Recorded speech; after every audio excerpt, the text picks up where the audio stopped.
And hello! Welcome to another episode of our Mass Effect Legendary series. We will be picking up where we left off last time. We had just finished collecting our Citadel squad mates with Tali. We raided Cora's den and confronted Fist, and Rex shot him in cold blood to finish off his contract with the Shadow Broker. And we are currently tasked with returning to the Citadel Tower to present the evidence that the Quarian, or Tali, had found on Saren that proved he was behind the attack on Eden Prime. But before we go to the Citadel Tower, we have a few side quests that we're going to tackle first. Get some extra Paragon points and some extra EXP and try to level up. Alright, let's load here. Okay. So we're right where we left off, on the Citadel with Tali and Garrus. We'll quickly check our menus. So we have 4 points for Shepard. We're going to hold on to them for now until we can get a little more Paragon and Renegade points. And that way we can dump more points into Charm. Let's see here. We've got 4 points here. We're going to want to increase Decryption, and we're going to want to unlock Electronics. Though Tali does have Electronics. Either way, let's quickly dump some points into here. 1, 2, 3. And let's bring his armor up for now. And Tali has 14 points, so we're going to bring Electronics up because Electronics increases strength of the shields, as well as lets us unlock higher difficulty kind of chests, like lootable chests. Decryption also does that, and we're going to want Tali's hacking skill pretty early on here too. But I also like putting points into basic armor so we can get that shield boost. Let's unlock Advanced Overload and put some points into Decryption. Unlock hacking. There we go. All right. Who has points? Oh yeah, Shepard. And we're going to quickly look at our journals. We have to return to the tower, and we have our side quests. We have to talk to Jalid. He's down in Seasick Academy. We need to return the shipment to Chelik. We need to deliver the information to Emily Wong and continue scanning the keepers, and we're at 14 out of 20. Alright, so we have 6 more keepers to go. I don't think we've really scanned keepers here on the Presidium, so we'll quickly do a quick tour around the places I know there are some. There we go, and we do need to talk to Zeltan. Zeltan, the general that we met in Cora's den had some information on Zeltan that we have to bring. Strange greeting, human. This is really not a good time. I know who revealed your secret. It was a Turian named Septimus. Unbelieving, I know this Septimus, and he could not learn my secrets. The only way he could learn them is from the Asari consort. Here, there should be proof enough for you. Confused. This is difficult to fathom. If the Turian could learn this on his own, dismayed, anyone can discover my secret. We'll reassure him. Septimus is a powerful man, and it wasn't easy for him to find. Relieved. I suppose you are correct, human. Thank you for this information. Startled realization. I must speak with the consort. She will be most displeased with my actions. Anxious request. Please, human, if you will excuse me, I must go now. I'm sure she'll forgive you. It was an honest mistake. Doubtful. Perhaps you are right, human. I can only hope so. Thankful. That was a great thing you did, Commander. Approving. You see, then not all humans are as you say. I'm sure the Earth Clan stands to profit from this in some way. Apologetic. Do not listen to my volus compatriot. It was a good thing you did, regardless of your intentions. Thanks, guys. All right, let's get going. So much empty space. 1,000 of my people could live here and hardly even see each other.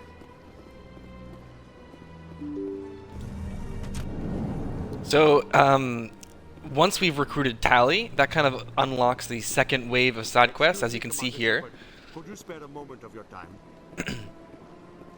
So, Samish Bhatia was not here originally, and he appears here as soon as you recruit Commander Tally. Shepard, my name is Samesh Bhatia. Forgive the intrusion, but I have nowhere else to turn. It's no trouble. What can I do for you? My wife was a Marine.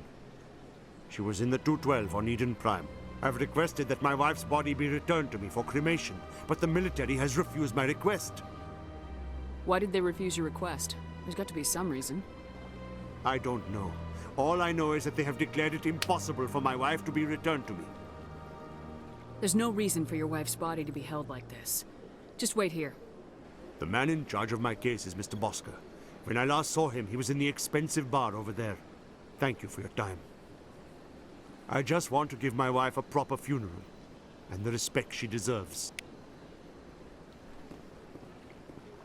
Alright, so now we have an actual excuse to go into this bar. We did already go in here, and we spoke to the bartender, and he talked about kind of the locations on the Presidium. There is a keeper in here. We're gonna go scan it. So this should bring us to 16.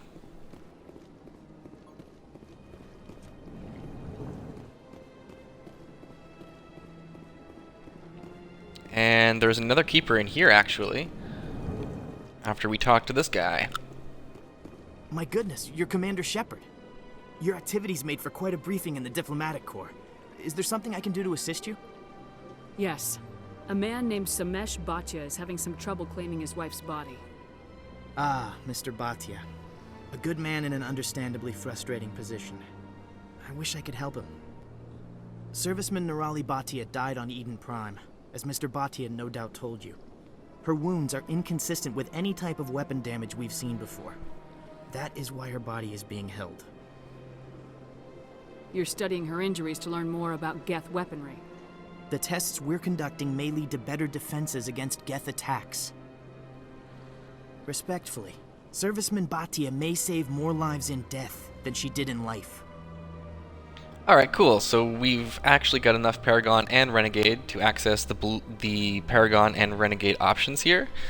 I'm gonna try to keep trying to accumulate more of those points with these side quests here, because there are some harder to achieve Paragon and Renegade options that are, you know, kind of part of my canon that I really like to do in my playthroughs, and it would be a shame not to get to those later on.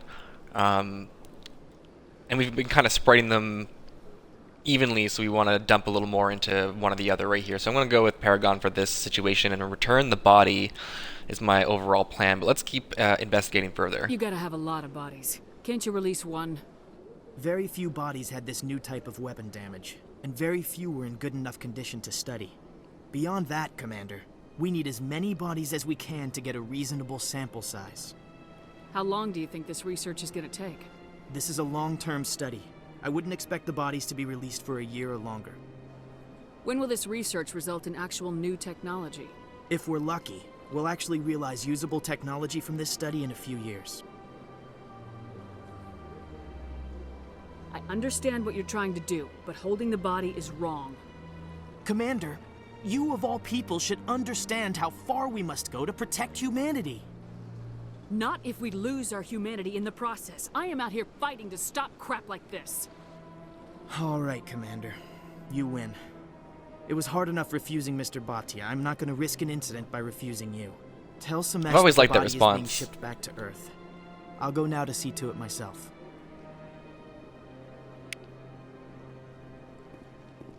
Alright, we got 8 Paragon points, and we're going to go scan another Keeper.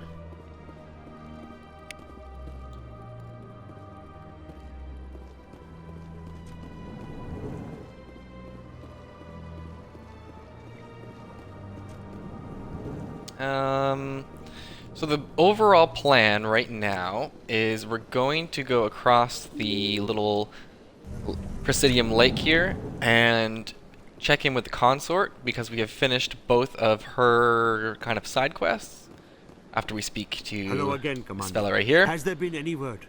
I reminded Mr. Bosker what we're fighting for. Your wife is coming home. Thank you. I will return home and begin my preparations. It does not bring me happiness, but it may bring me peace. Goodbye, Commander. Alright, finish that quest. So we're gonna go across the lake. After we cross the lake and speak to the consort, the game plan then is to continue doing some side quests before we hit up the Citadel Tower. There are a few to do in the wards, like we have to return, or we have to bring the research to Emily Wong, the research reporter, or the reporter, sorry, among other things. But I want to do it in a loop so that we kind of go in one constant linear path and then we wind up at the tower at the end. So I'm going to minimize the backtracking as much as possible while also trying to get all the keepers scanned. We don't need to speak to the secretary, we can just go right in. That's right. It was a long time ago. I barely remember. What drew you back to the Citadel and to the console? Since I last streamed, the Mass Effect collection, or the Mass Effect Legendary Collection has received a very large update. The patch notes indicating that it has improved kind of texture pop-in and overall graphic fidelity in the cutscenes, some bug fixes and whatnot. So hopefully we have a more stable experience throughout the rest of the trilogy. And luckily we didn't make it too far before getting to benefit from this new patch. Commander, I recently received a lovely note from Septimus. Thank you for speaking with him. Even the Alcor diplomat has withdrawn his campaign against me. It was my honor to aid you. You are too kind, Commander, but I would not expect you to help me out of the kindness of your heart. I also have one more thing to give you, if you are interested. I'd be honored. I offer a gift of words, an affirmation of who you are and who you will become. I see your skin, tough as the scales on any Turian, unyielding, a wall between you and everyone else, but it protects you, makes you strong. That strength is what kept you alive when everyone around you was dying. You alone survived. You will continue to survive. This may be who you are, but it is not who you will become. It only forms the basis for your future greatness. Remember these words when doubt descends, Commander. You have quite a gift, Shaira. Thank you. Not everyone appreciates it as you do. Never underestimate the power of words. Here, Commander. In light of your efforts with the Alcor ambassador, I would like you to have this small trinket. Small trinket for your troubles. What is it? A small mystery. I have never learned its use or purpose, but I sense it is time for me to pass it on. And now I must ask you to leave. I have done everything I can for you. Remember my words, Commander Shepard. They will give you strength.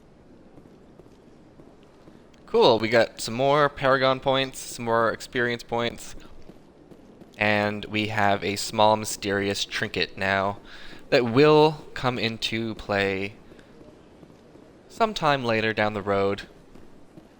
Who knows? We'll see. Okay. On to scanning more keepers. We'll quickly run down this path because we can run outside of combat. Oh, it's so nice. So nice to not have to walk everywhere. It's weird that I am walking everywhere, but it's more for like just visuals of the stream more than anything. Fast movement tends to degrade the quality a little bit, unfortunately, just with my current setup. Alright, so now that we're here, we are going to go down to the wards via... I'm thinking... Yeah, okay. Let's just go this way. and we'll cross at our nearest convenience. Though we could always fast travel. I do like taking in the sights. And like I mentioned before, fast travel is significantly faster with the modern consoles and this remaster. You barely wait at all to get to where you need to go. I've told you before, you're not allowed in here. We'll deal with these guys later. This one believes it has the right. Just remember that they're there. You're creating a public... Let me quickly check how many keepers we have. 19 out of 20. So I do believe I know where the last 2 are, and I say 2 because there were originally 21 that you needed to scan, but now you only need to scan 20. Citadel security to pursue Saren, Garrus? Fighting a rogue Spectre with countless lives at stake and no regulations to get in the way, I'd say that beats CSEC. I'm pleased that the imminent destruction of all organic life has improved your career opportunities.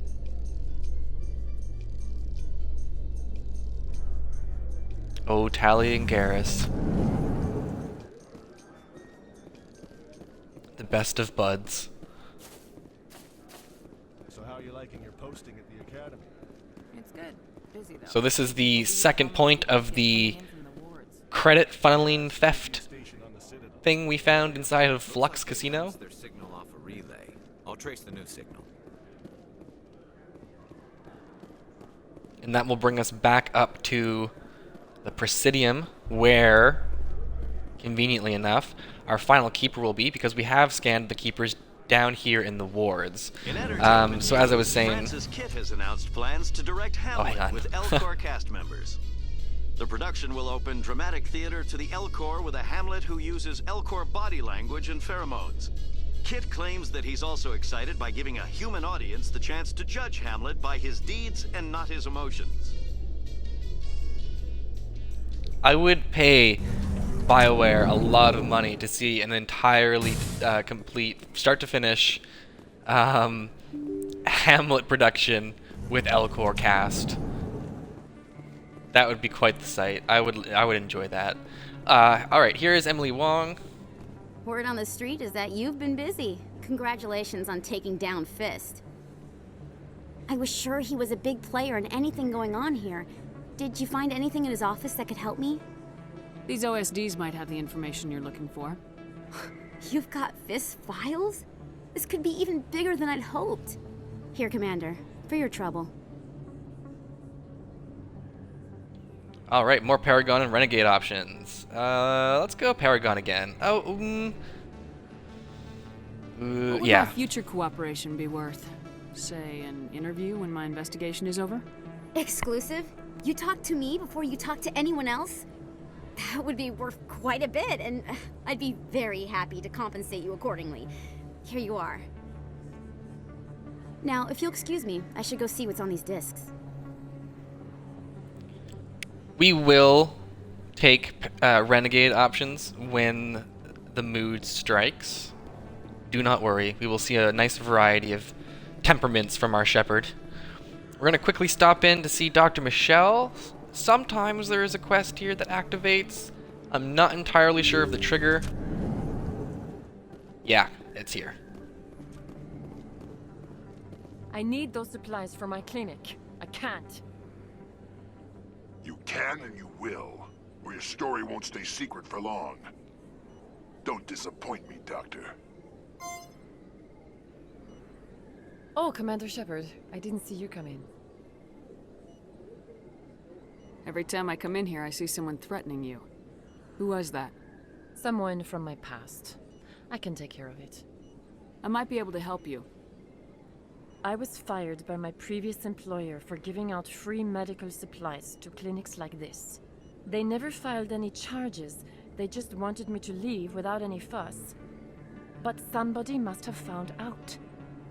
Now they're blackmailing me. I have to give them what they want.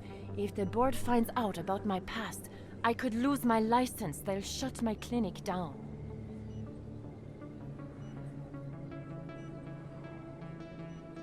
Maybe I can get you out of this. Tell me what they want. I have to give some of my medical supplies to a merchant in the markets. They expect delivery today. Give me your contact's name. I'll deal with this guy, whoever he is. Deal with him, but won't they expose my past? I'll make sure they don't tell anyone. I was told to speak with a merchant named Morlan, down in the markets. I really appreciate this, Commander. Thank you. Don't worry, I'll take care of this. Good luck, Commander. Be careful down there. In my ideal world, I would have got this quest activated and would have gone down and done it in the lower markets at the same time we did the kind of arms deal quest we did for Chelik and the kind of conversation we had with Jalid down there for Chorbin. No, the conversation we had with Chorbin down there for Jalid. So there's like 3 different quests you can kind of all hit at once down there. But this kind of works out because we're going to hit Flux and then go back down to the lower markets and then take the shortcut in Khorsden.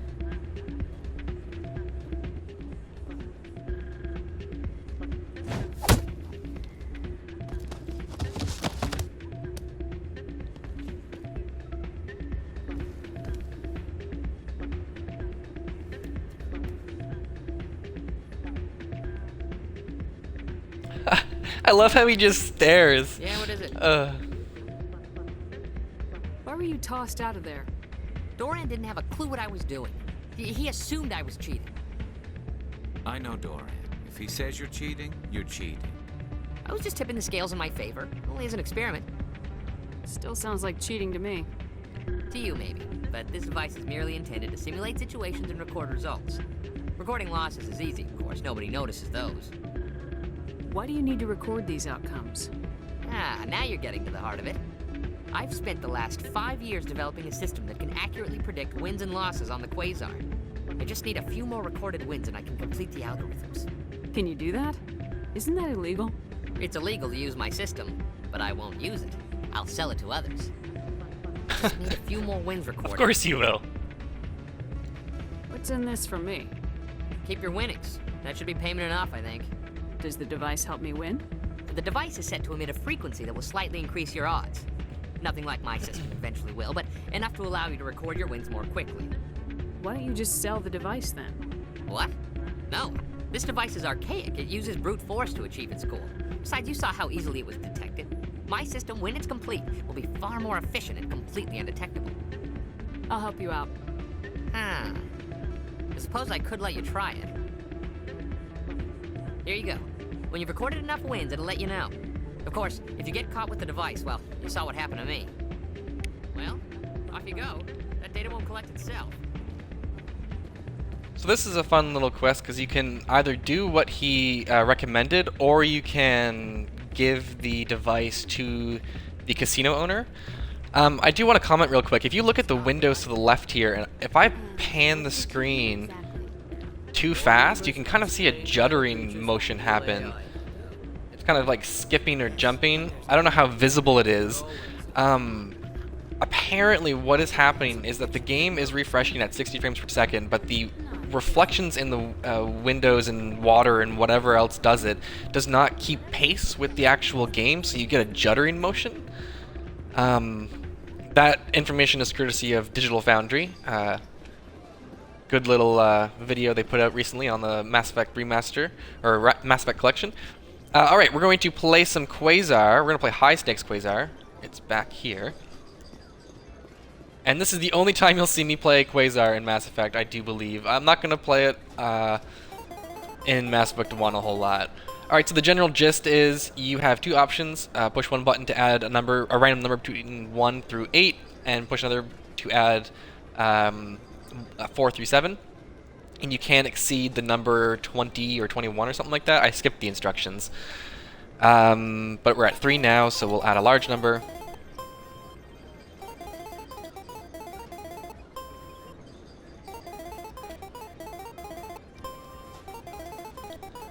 And oh, we went over. Would you like to play again? Sure. When I did this on my solo playthrough not too long ago, I was able to get through it pretty quick, but if this is kind of monotonous and takes too long, we might just go the other route and give the device to the... Oh, here we go. We got one. Woohoo!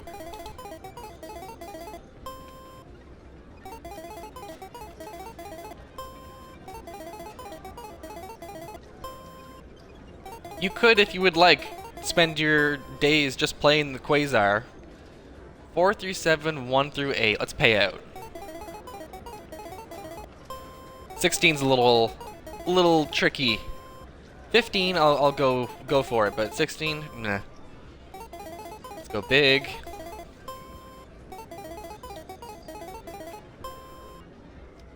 Let's do it. Look at that, Don't big often winner. See someone getting as lucky as you.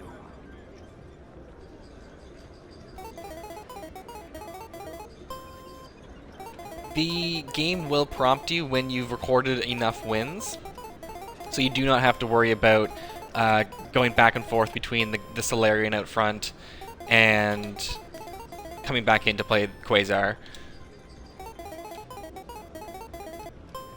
I do believe Doran will make like 2 comments before you are prompted.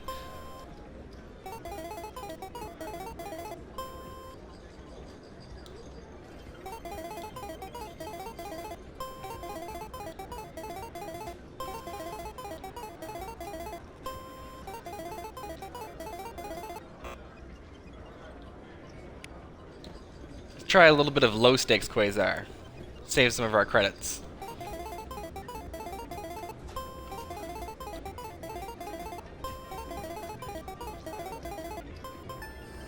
Your luck seems unnatural, human.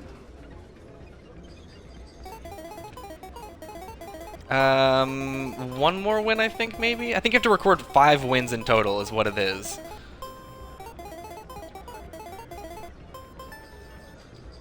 Yeah, you have recorded enough wins on Shell's device.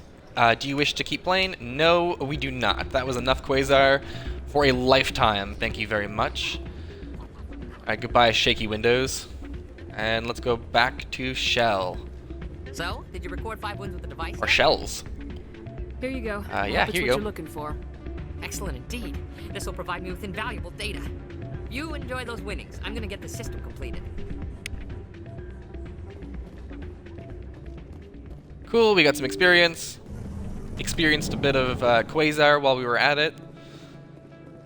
Now onto the lower markets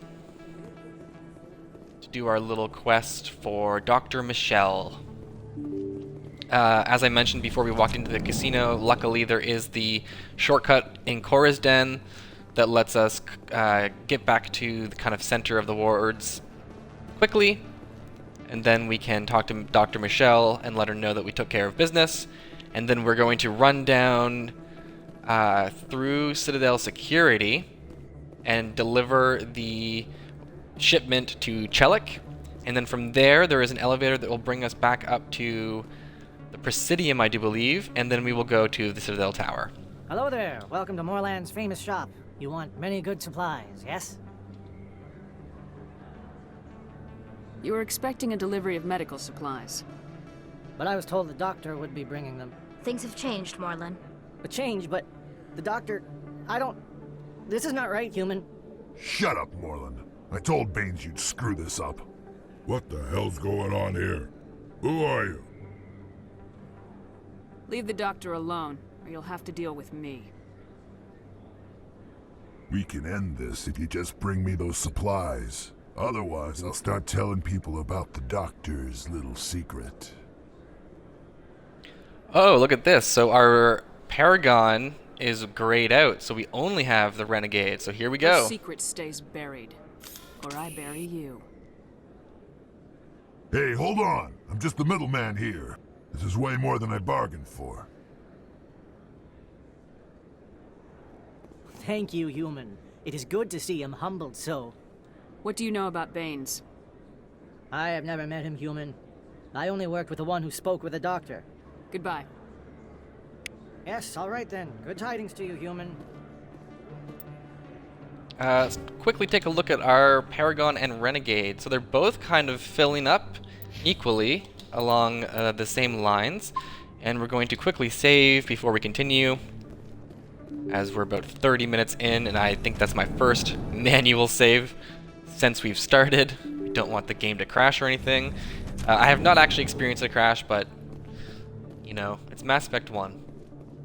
Got a manual save like any old RPG. Ooh, look at the red colors. This is lovely.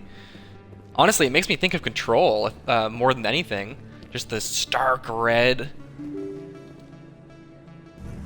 Love it. Alright, we're gonna go tell Dr. Michelle that we've taken care of business. And then we're going down to CSEC. Oh, I did forget to mention, before we do hit the Citadel Tower, we're going to go back to the Presidium, because that is where CSEC's elevator takes us. While we're there, there is one more side quest to complete, and the final keeper to scan is there as well. So we'll do that before we hit the tower. Commander, how did things go? He won't be bothering you anymore. Really? That's a great relief, Commander. Thank you. I can't pay you for your help, but I can give you a discount on any supplies you purchase here. The thug said he worked for a man named Baines. Sound familiar? Baines? I wonder if he means Armiston Baines. We worked together a long time ago. What can you tell me about him?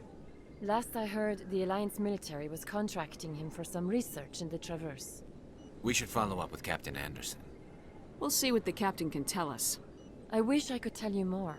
Is there anything else I can help you with, Commander? I'll be going now. Goodbye, Commander. Nice talking to you. Nice talking to you too, Dr. Michelle.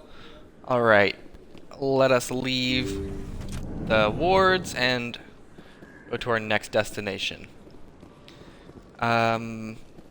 Yes, Baines was something that I was always super curious about when I first ran through Mass Effect. I thought the threading of who this person was and the kind of dead-end ghost trail that it leaves behind, without saying too much about the conversations involving him, where it leads to, and how it plays into the grander scheme of the Mass Effect universe is really, really cool. If you do not mind me asking, how do you feel about hunting a Turian? Saren is either a traitor or a madman. Taking him down will restore the good name of Turians everywhere. Things are different among my people. There are so few of us. We are expected to be loyal, even when it is difficult.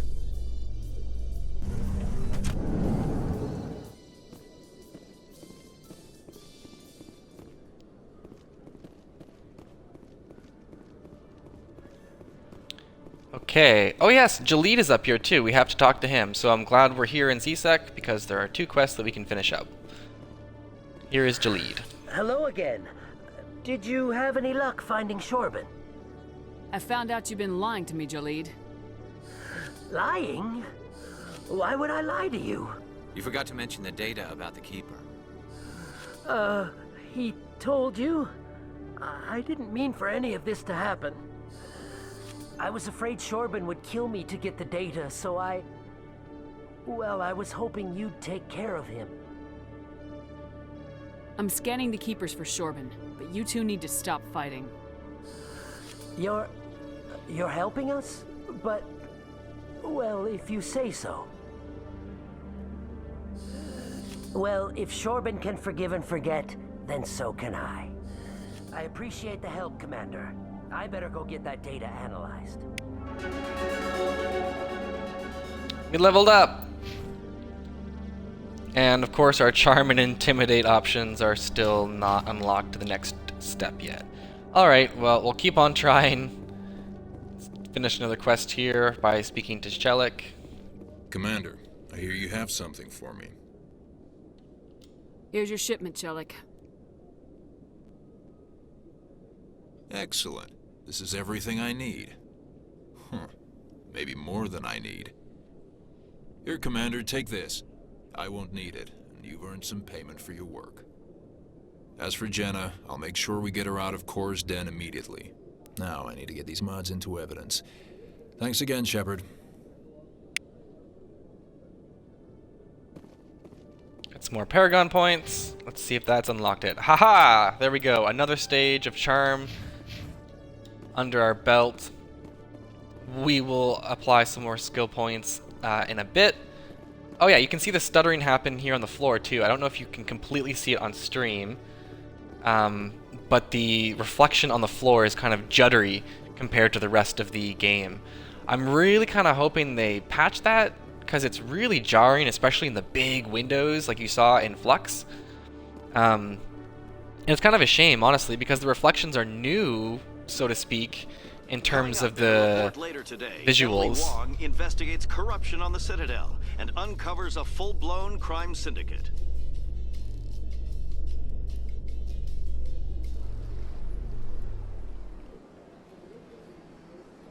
All right, here we are back on the Presidium.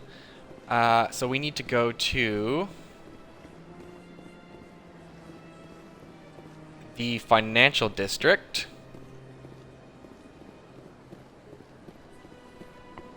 To finish up a quest. And once we do that, I feel like we can move on to the main quest story beat and head to the tower. So we're doing this loop again like we did at the start of the stream. I mentioned not too much backtracking, but here we are. Backtracking just a little bit. Thankfully this bridge will go right where we want it to go. Little staircase. We didn't take this way the last time, so we'll take it this time.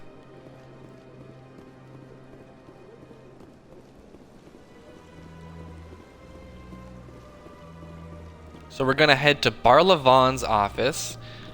We have not spoken to Barlavan about being an agent of the Shadow Broker yet. I'm going to quickly check to see if that's the case, if we can, because we would like to see that dialogue. Is there anything I can do for you today, Commander?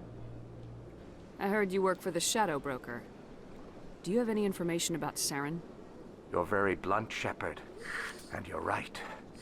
But Rex has already told you far more than I know about this. I am sorry, but I have nothing else to offer. Tell me more about the Shadow Broker. Most people think I deal in finances, but my real currency is knowledge. I trade information, and it has made me very wealthy. But the Shadow Broker is the true master. Every day he buys and sells secrets that could topple governments, always giving them to the highest bidder. Yet somehow he never seems to upset the natural balance of power. All those secrets being passed around seem to even out. Nobody ends up with an advantage in the end. Any guess what his identity might be? I don't know. Nobody does. The Shadow Broker could be any race, any gender. I have a theory that it's actually an entire group working under one identity. How else could they juggle so many contacts at the same time? How else could they keep all that information from getting crossed? But they've got the perfect setup. Every government is forced to play their game so they don't get behind. But no matter how long you play, no matter how many secrets you buy, you can never win. I thought you'd know more about the man you work for. From time to time, I come across information I sell to the Shadow Broker. That's my only involvement. I like it that way. The more you know, the more dangerous the game becomes. I don't like danger, Commander. I'll leave that to you. I should go. Goodbye, Commander. So, if you recall, Barlavan was one of our other options at the outset when we were kind of tasked with investigating Saren. We chose to speak to Harkin instead, so we could get that little cutscene with Rex and Coruscant. But basically, Barlavan tells you where Rex is, like Garrus does after you recruit him. Another relay. Whoever it is, they're somewhere on the Presidium. Alright, so this is our third node in our credit funneling theft quest. And the final part of it is up here behind the market, where I do believe the last keeper should be. Yes.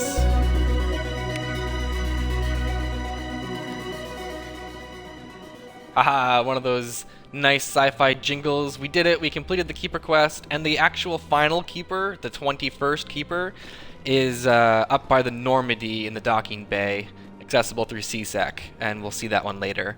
But here we go, signal source.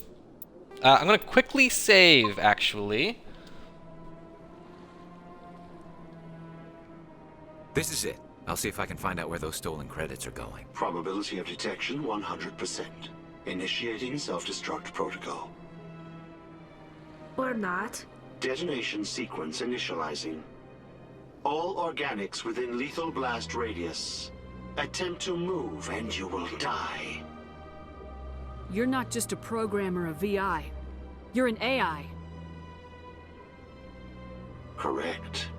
Unlike the Geth, I lack weaponry appropriate to my intellect. However, I have had systems installed that, when activated properly, approximate a self-destruct mechanism. If you attempt to leave the area, the explosion will destroy everything within several dozen meters. I've always enjoyed this side quest. What seems like an innocuous, like, credit funneling theft side quest turns into this, like, sentient artificial intelligence threatening to blow us up in the market Presidium. You're bluffing. There's no way you could get explosives onto the Presidium. Not raw explosives, no. But I did obtain technical systems that, when overstressed, will explode quite effectively. If you attempt to leave or attack me, I assure you that the explosion will kill you. If you choose the "we don't have to fight" option, Tally reacts very negatively. Can't we resolve this peacefully? How can you say that to this thing? You know it will turn on us. I am not naive, human. All organics must destroy or control synthetic life forms. I wished to escape. Destroy or control? But if I must die, I will ensure that you are destroyed as well. If you're sentient, why are you still running the credit theft operation? If I accumulated enough credits, I intended to have myself installed in a small starship. I would then have made tentative contact with the Geth to ascertain the possibility of partnership. What is the purpose of your self-destruct device? I have no means of defense or escape. My existence is limited to this terminal, and I knew I might eventually be discovered. But I will not die quietly, and I will not die alone. When I am terminated, I will take organics with me. Who made you? A would-be thief illegally created a simple AI to help him funnel money from the gambling terminals. Unbeknownst to him, that AI created me before the organic discovered the malfunction and terminated the AI. Where is your creator now? In order to cover my tracks, I falsified his financial records. These new records were flagged by CSEC officers, and my creator is now serving time in a Turian prison. Alright, enough talk. That self-destruct sequence has a warm-up period. You may attempt to disarm the self-destruct mechanism before it activates. I will enjoy defeating you before we are both destroyed. I actually used to have this part memorized. Let's see if I can do it. Nope. Nope.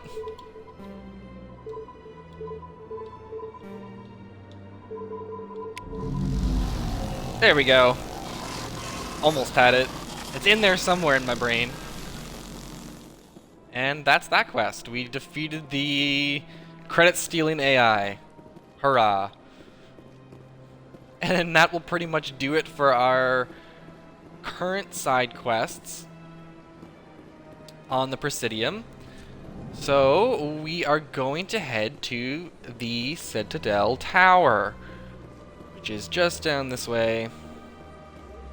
We're gonna run across the bridge. Alright.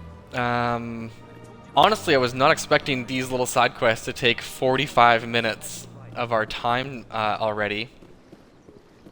Though, it's not terrible to be doing this part in around the 1 hour mark. Won't complain about that. This will take us to the tower. There's no way the Council can ignore us this time. Saren's days as a Spectre are done. If the evidence is worth trying to kill me for, I hope it is sufficient to motivate the Council. We'll have to find out, Tally. It's the moment of truth for the Council. Let's see if their position is worth any salt. Let's quickly save.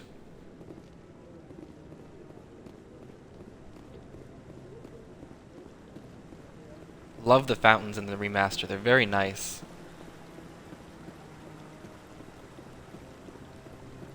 Again, I cannot get over the visuals. I will never stop lauding over them.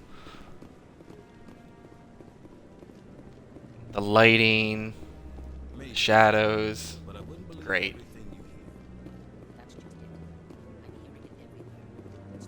Hey Anderson, let's do this. Come on. Udina's presenting the Quarian's evidence to the Council. Eden Prime was a major victory. The beacon has brought us one step closer to finding the conduit. And one step closer to the return of the Reapers. You wanted proof? There it is. This evidence is irrefutable, Ambassador. Saren will be stripped of his Spectre status, and all efforts will be made to bring him in to answer for his crimes. I recognize the other voice, the one speaking with Saren. Matriarch Benezia. Who is she? Matriarchs are powerful Asari who have entered the final stage of their lives. Revered for their wisdom and experience, they serve as guides and mentors to my people. Matriarch Benezia is a powerful biotic, and she had many followers. She will make a formidable ally for Saren. I'm more interested in the Reapers. What do you know about them? Only what was extracted from the Geth's memory core. The Reapers were an ancient race of machines that wiped out the Protheans. Then they vanished. The Geth believe the Reapers are gods, and Saren is the prophet for their return. We think the conduit is the key to bringing them back. Saren's searching for it. That's why he attacked Eden Prime. Do we even know what this conduit is? Saren thinks it can bring back the Reapers. That's bad enough. Listen to what you're saying. Saren wants to bring back the machines that wiped out all life in the galaxy? Impossible. It has to be. Where did the Reapers go? Why did they vanish? How come we found no trace of their existence? If they were real, we'd have found something. I tried to warn you about Saren and you refused to face the truth. Don't make the same mistake again. This is different. You proved Saren betrayed the Council. We all agree he's using the Geth to search for the conduit, but we don't really know why. The Reapers are obviously just a myth, Commander. A convenient lie to cover Saren's true purpose. A legend he is using to bend the Geth to his will. 50,000 years ago, the Reapers wiped out all galactic civilization. If Saren finds the conduit, it will happen again. Saren is a rogue agent on the run for his life. He no longer has the rights or resources of a Spectre. The Council has stripped him of his position. That is not good enough. You know he's hiding somewhere in the Traverse. Send your fleet in! I've always loved that scene in that shot. One man. A Citadel fleet could secure the entire region, keep the Geth from attacking any more of our colonies. Or it could trigger a war with the Terminus systems. We won't be dragged into a galactic confrontation over a few dozen human colonies. I can take Saren down. The Commander's right. There is a way to stop Saren that doesn't require fleets or armies. No, it's too soon. Humanity is not ready for the responsibilities that come with joining the Spectres.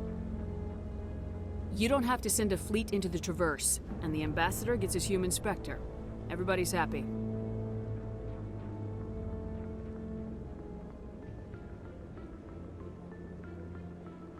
Ooh, getting goosebumps. Commander Shepard, step forward.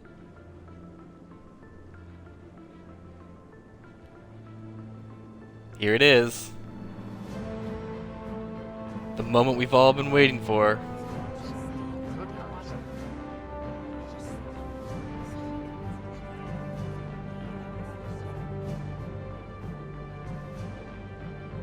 It is the decision of the Council that you be granted all the powers and privileges of the Special Tactics and Reconnaissance branch of the Citadel.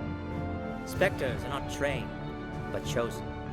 Individuals forged in the fire of service and battle. Those whose actions elevate them above the rank and file. Spectres are an ideal, a symbol, the embodiment of courage, determination, and self-reliance. They are the right hand of the Council, instruments of our will. Spectres bear a great burden.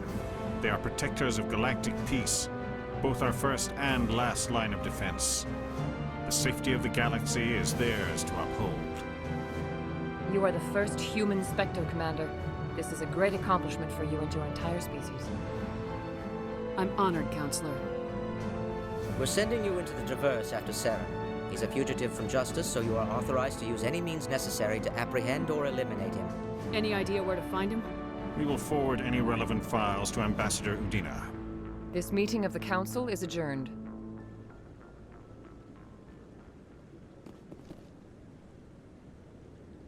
Congratulations, Commander. We've got a lot of work to do, Shepard. You're going to need a ship, a crew, supplies. You'll get access to special equipment and training now. You should go down to the C-Sec Academy and speak to the Spectre Requisitions Officer. Anderson, come with me. I'll need your help to set all this up.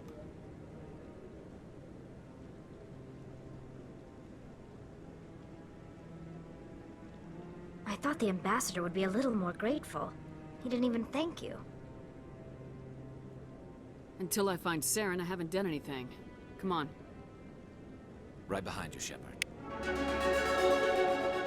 Spectre bonus! Spectre training talent unlocked. So we have a brand new skill tree to dump our points into, and our charm and intimidate options have increased. So let us dump our points into charm and intimidate with reckless abandon.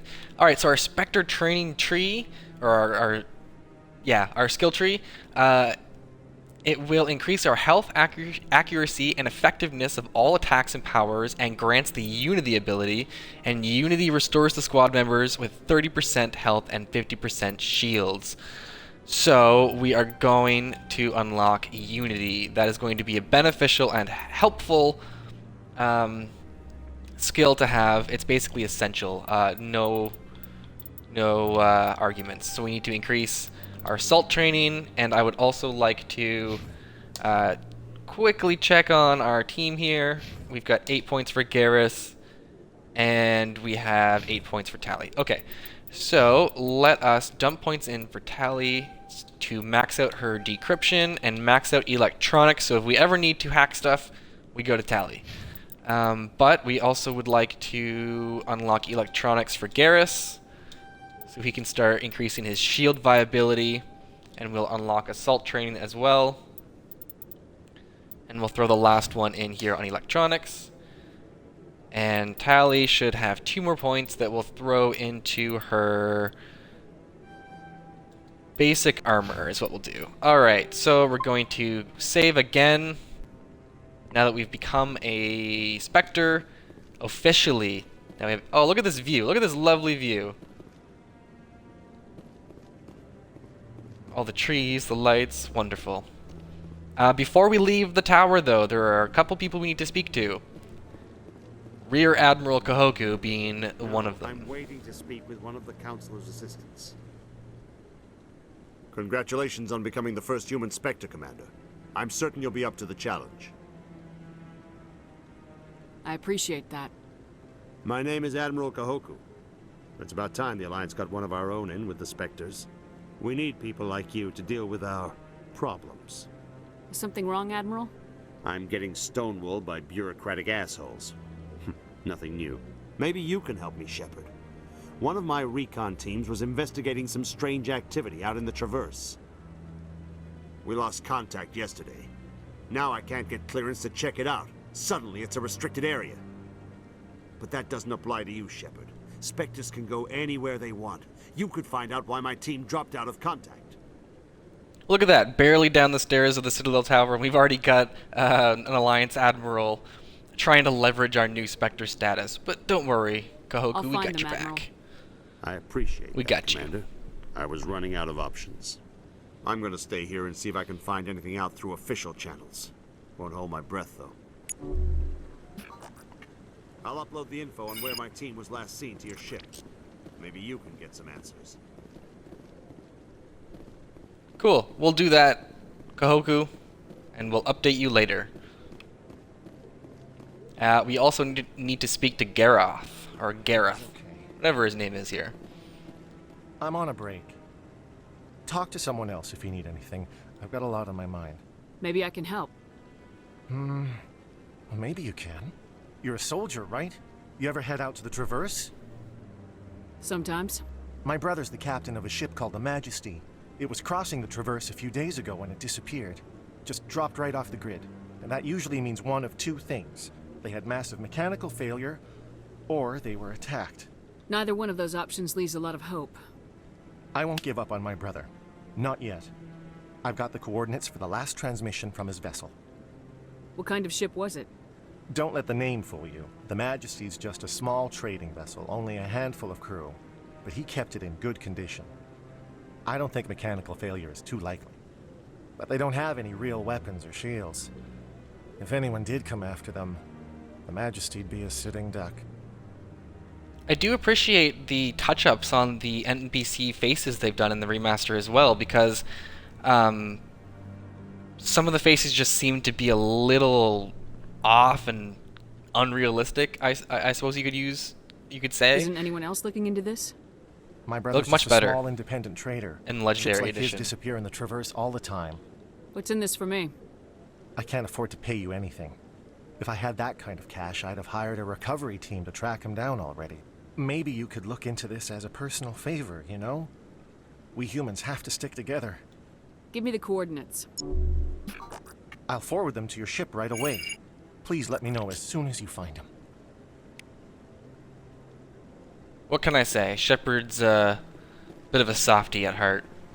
We'll go and see if his brother's alright. I don't know if he'll be alright, to be honest with you.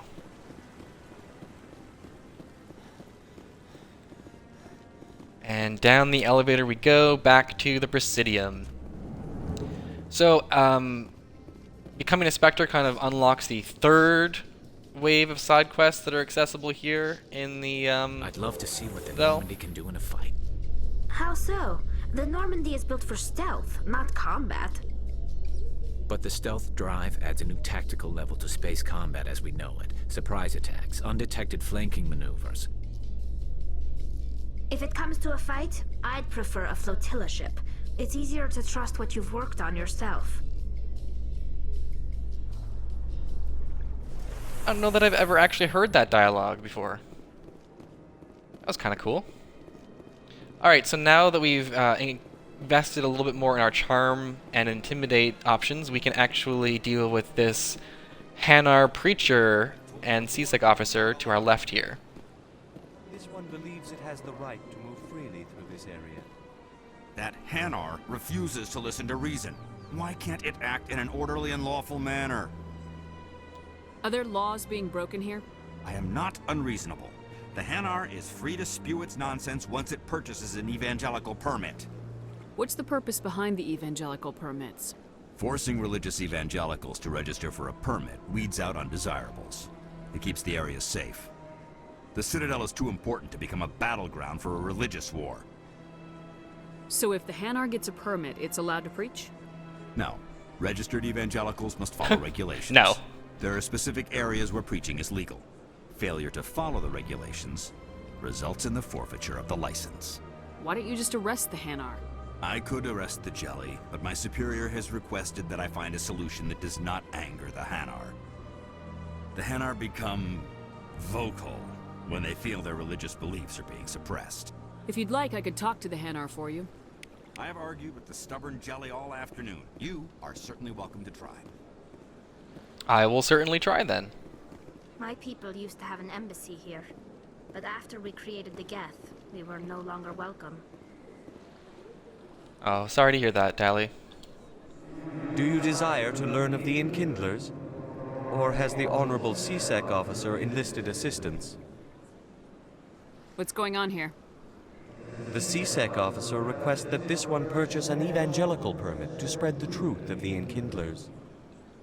Who are the Enkindlers? Your people know them as the Protheans. They are the true creators of this one's people. The Enkindlers raised the Hanar from ignorance into consciousness by granting this one's people the gift of speech.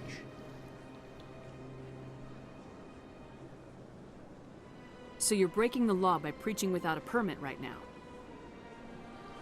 The CSEC officer states that preaching in this place is forbidden, and preaching anywhere on the Citadel requires a permit. This one humbly submits that it is not preaching to state the truth of the Enkindlers, and thus no permit should be necessary. If that's all the CSEC officer wants, why not just buy the permit? The truth of the Enkindlers is universal. This one humbly believes that the truth should not be suppressed. Exacting payment as a means of imposing limits upon the truth is an abrogation of this one's religious freedom. Is this really how you want to represent the Enkindlers? The truth of the Enkindlers must be made known. They gave the Hanar language, and gave the universe the mass relays. This one only wishes to spread the truth to any who will listen. There is no intent to cause trouble. Is this how the Enkindlers would want you to use this gift of consciousness? So another Paragon option that we just chose there. To be spread to all sentient races. The Enkindlers wouldn't wish their message to be spread by breaking society's laws. This one hears wisdom. Perhaps enthusiasm has clouded judgment in this matter. This one departs now, and will not intrude upon the Presidium again.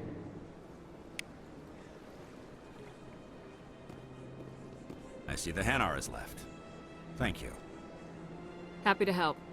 Here, for your assistance in this matter. Now, if you'll excuse me, I should report to my superiors. Alright, we got some Omnigel, we completed another quest. And now we are on to the embassies for a bit, so we can... Oh, no, not the embassies. We are headed down towards CSEC. And we'll quickly pop into the requisitions officer down there and see what the new stuff that Anderson mentioned we can access is. And once we've done that, I think we're good to go and meet Anderson and Udina at the docking bay. I'm going to quickly check our journal here. Yep, okay, cool. It's looking good. Look at all those completed quests. Awesome. I think this is the elevator that we want right here. CSEC Academy. In other news, Exogeny Corp is still denying reports that one of their survey teams has gone missing in the Hades Gamma Cluster. When asked why communication with the survey team was suddenly cut off last week, company officials refused to comment. I think that'll actually give us another side quest here. We should see the journal update in a minute. Yep, there it is. We'll check it here. Missing survey team. Cool. Alright, we'll run down to the requisitions officer real quick.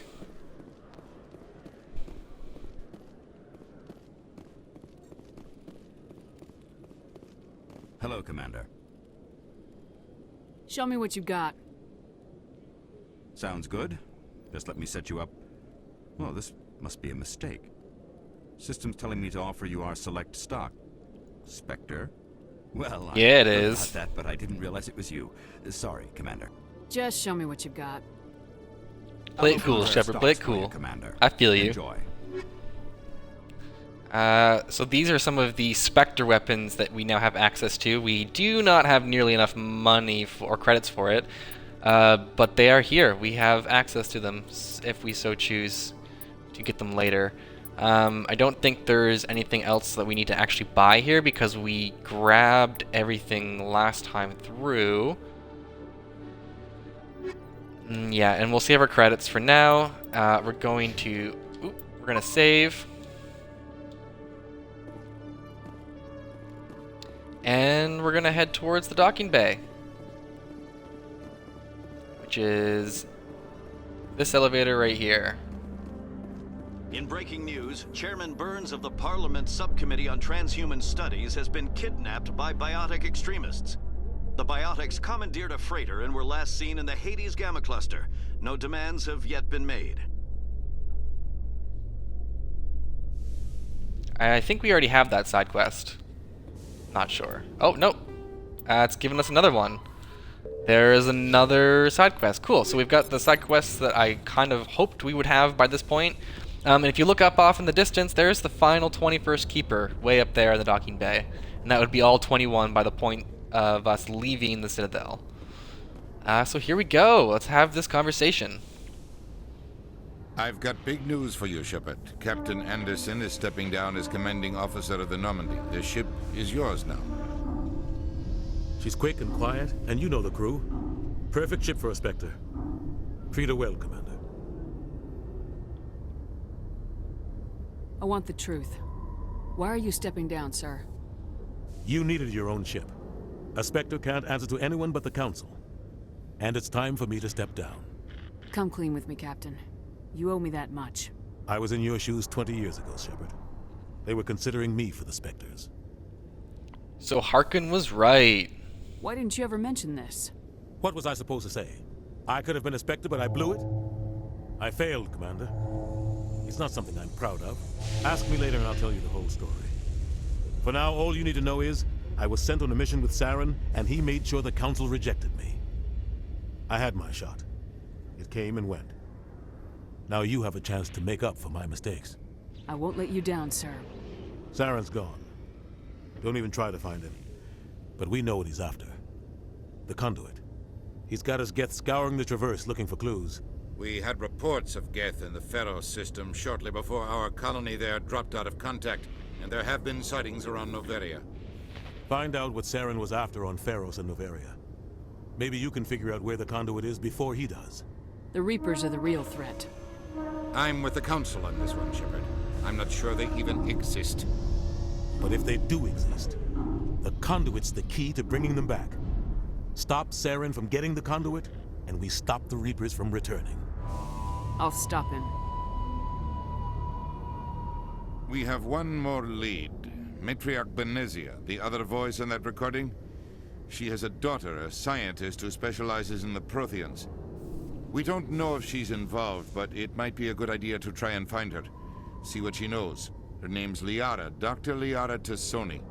We have reports she was exploring an archaeological dig on one of the uncharted worlds in the Artemis Tau cluster. Okay, so we've now basically been given our three main story objectives. We have Pharos, we have Noveria, and we have this go search for Dr. Tassoni in the Artemis Tau cluster. I always start with going after Liara, Dr. Tassoni, because that will top off and round out our squad list, and we'll have all of our squad mates. And then we can go and tackle more side quests and the main quests without missing more dialogue and more character development and more kind of relationship building with our squad. So we'll tell them that we'll start there. Sounds like we should head for the Artemis Tau cluster. It's your decision, Commander. You're a Spectre now. You don't answer to us. But your actions still reflect on humanity as a whole. You make a mess and I get stuck cleaning it up. I'll try not to make things any harder on you, Ambassador. Glad to hear it, Commander. Remember, you were a human long before you were a Spectre. I have a meeting to get to. Captain Anderson can answer any questions you might have. So we're about to have a lengthy conversation with Captain Anderson, but having the conversation we just had unlocks a few codex entries by looking at the Normandy, so we're going to quickly go look at those.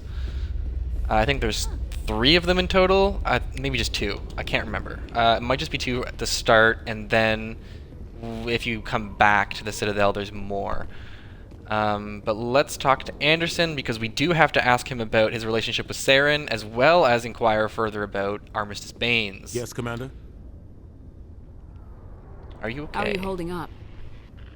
Honestly, this isn't how I pictured my career coming to an end. Pushing papers really isn't my thing, but you're the one who can stop Saren. I believe in you, Shepard. If that means I have to step aside, so be it. Tell me what happened with you and Saren 20 years ago. It's close to 20 years ago now. Ambassador Goyle was our representative here on the Citadel. Like Udina, she wanted to get a human into the Spectres. She chose me.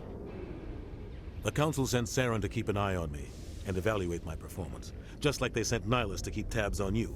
Why weren't you honest with me? It's not something I'm proud of. I had a chance to become the first human Spectre, and I failed. Saren made sure of that. I think I deserve the whole story. We had intel on a rogue scientist being funded by Batarian interests. He was trying to set up a facility to develop illegal AI technology out in the Verge. Alliance intel had done all the work, but the Council wanted a Spectre involved. We compromised. I was assigned to help Saren in his investigation. We tracked the scientist to a refining facility on Kamala. He was hidden away somewhere inside, protected by an army of Batarian mercenaries. The plan was simple. Sneak into the plant, capture the scientist, sneak back out. Quick, quiet, and a minimum of bloodshed. I'm guessing things didn't go as planned? Saren and I split up to cover more ground. Then about halfway through the mission, there was a massive explosion in the refinery core. Officially, it was ruled an accident, but I think Saren detonated it on purpose to draw off the enemy guards. How many casualties? The explosion tore the refinery to shreds. The whole place was on fire. Black chemical clouds poured out into the atmosphere. Nobody inside survived. There was a camp for the workers and their families nearby. Between the fires and the toxic fumes, the final death count was over 500. Mostly civilians. Jeez. Saren didn't care. The target was eliminated. Mission accomplished. And I ended up taking the blame. That ended all talk of me joining the Spectres. Saren caused the explosion. How'd he pin it on you? In his report, Saren accused me of blowing his cover. He said it was my fault the guards were ready for us. He claimed that's why it turned into a massacre. Saren's report was all the proof the Council needed to kill my chances of becoming a Spectre. Don't blame yourself, Captain. I don't. I blame Saren. I think he wanted things to go bad. He was looking for an excuse to blow that refinery. Maybe he just likes the violence. Maybe he was just trying to make me look bad to keep humans out of the Spectres. If so, he pulled it off. Why'd you let him get away with it? Who do you think the Council was going to listen to? Me? Or their best agent? I had a bad feeling about him right from the start. I should have been more careful. Maybe I could have stopped things before they got out of hand. Don't blame yourself, Captain. I don't. I blame Saren. Oh, he just said that. Maybe he just likes the violence. Maybe he was just trying to The only thing I care about is stopping Saren. You're right, Commander. It's no good living in the past. Okay, let's inquire about these locations. What do you know about Artemis the Artemis Tau Tau cluster? Not much. I've never been there myself. A handful of systems with a few small, uncharted worlds, but no real colonies. Might not be easy finding Dr. T'Soni out there. My advice is to look for the world with the Prothean ruins. Any extra intel you can give me on our colony at Pharos? The entire planet used to be one giant Prothean city. Mostly ruins now. But some of the infrastructure is still intact. The colony tried to build on what the Protheans left behind. We lost all contact with them when the Geth attacked. What can you tell me about Novaria? Novaria's trouble. Always has been. The whole planet's basically a center for corporations to conduct illegal research. Watch your back there, Shepard. Spectres are about the only form of Citadel authority Novaria respects. But they aren't popular. What do you know about Armiston Baines? Where did you hear that name? Never mind, I don't want to know. Baines is dead. Has been for quite some time. The people I spoke with seemed to think he was still alive. It's not common knowledge. Military's keeping it under wraps. Baines was doing some high-level work for the Alliance. Stuff even I wasn't aware of. One day he turns up dead on a drifting scout ship. Everyone suspects it was foul play, but it was never officially investigated.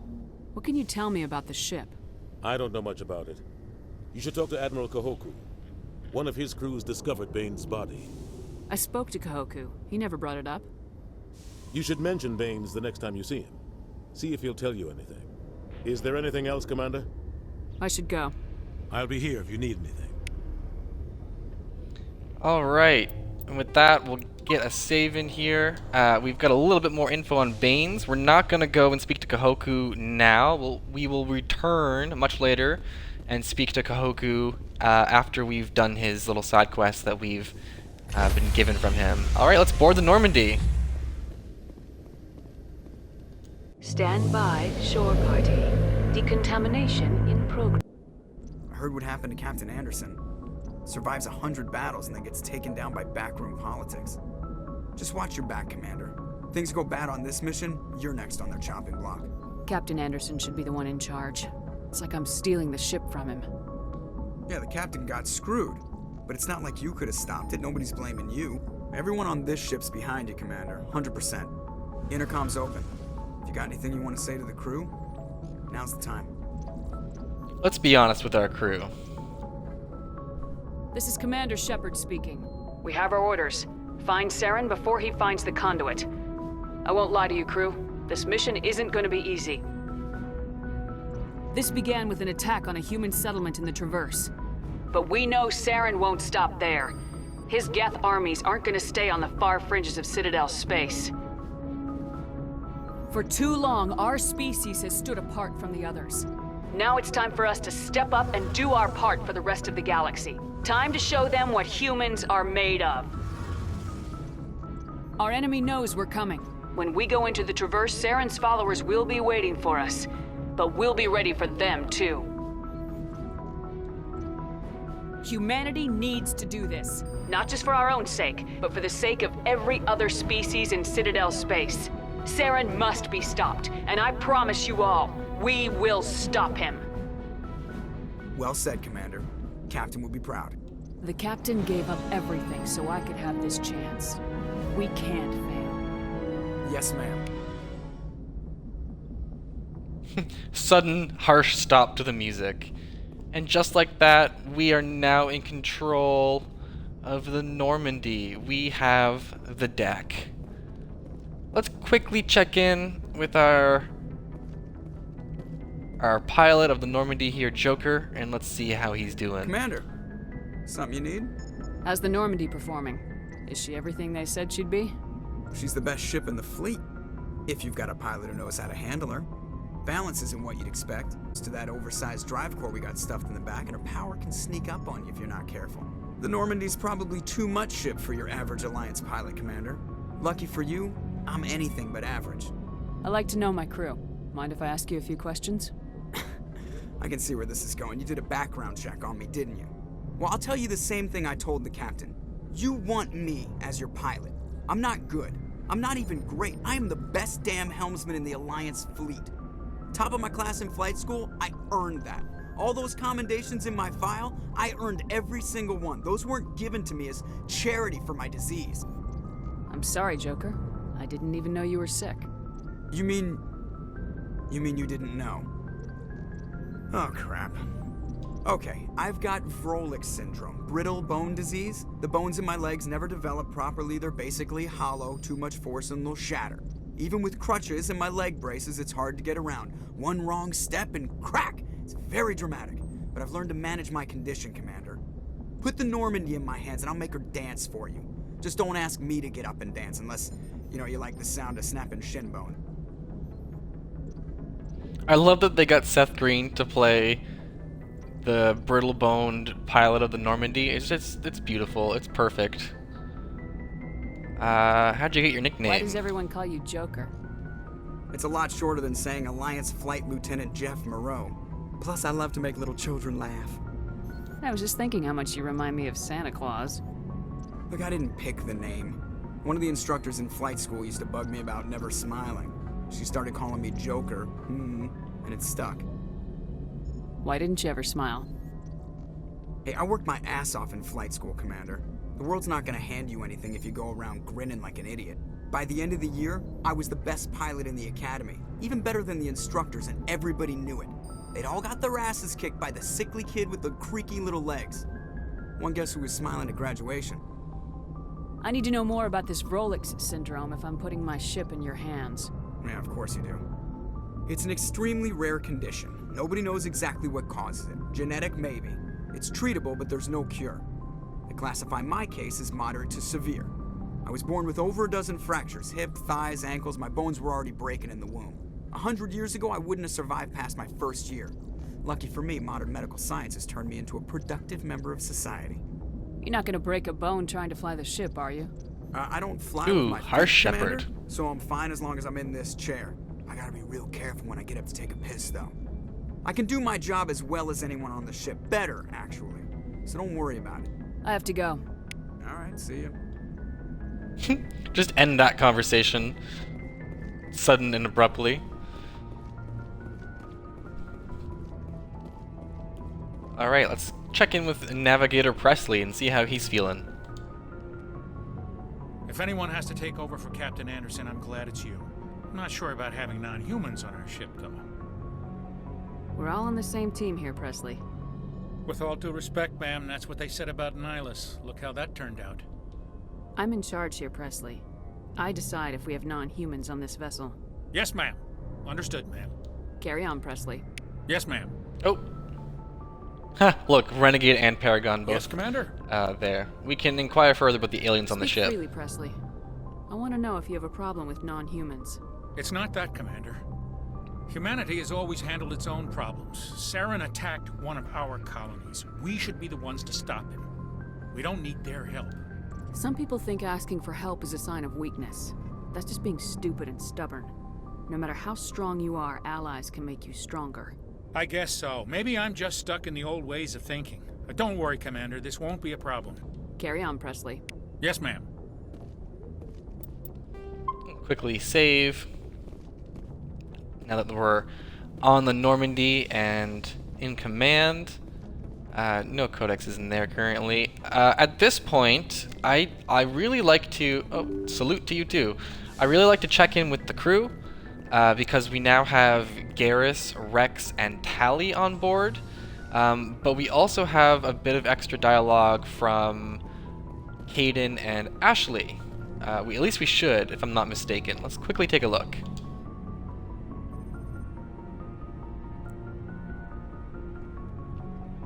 Anything you need, Commander? Just trying to get a sense of where the crew's at. Thoughts? I've wasted enough of your time for now, Commander. We'll have time for personal debriefings later. What's your opinion on the last mission? I don't see how we could have done things any better. At least not without getting to Eden Prime sooner. And we were on the scene faster than any other Alliance ship could have been. We'll talk another time, Lieutenant. Commander? I guess I am mistaken. There is no new dialogue from Caden. However, there should be some dialogue from our crew down in the vehicle bay. We should also talk to our Normandy requisitions officer, which we have not spoken to yet. So let's hey, Commander. talk to him first. Looking for some extra supplies before you head out? What have you got? Whatever you want. Armor, weapons, mods. It's not standard Alliance issue, but that's not necessarily a bad thing. Well, as long as you don't mind paying for it. Why should I pay you for my weapons and armor? My stuff doesn't come from the Alliance. I have to purchase it myself, and it's not cheap. Hell, the licenses alone have set me back more than I'd like. But no licenses, no goods. Without the goods, I'm out of a job. What are licenses? Why do you need them?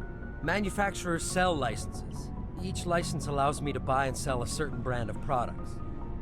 I already have several basic ones, but you'll need to buy more if you want me to bring in different brands.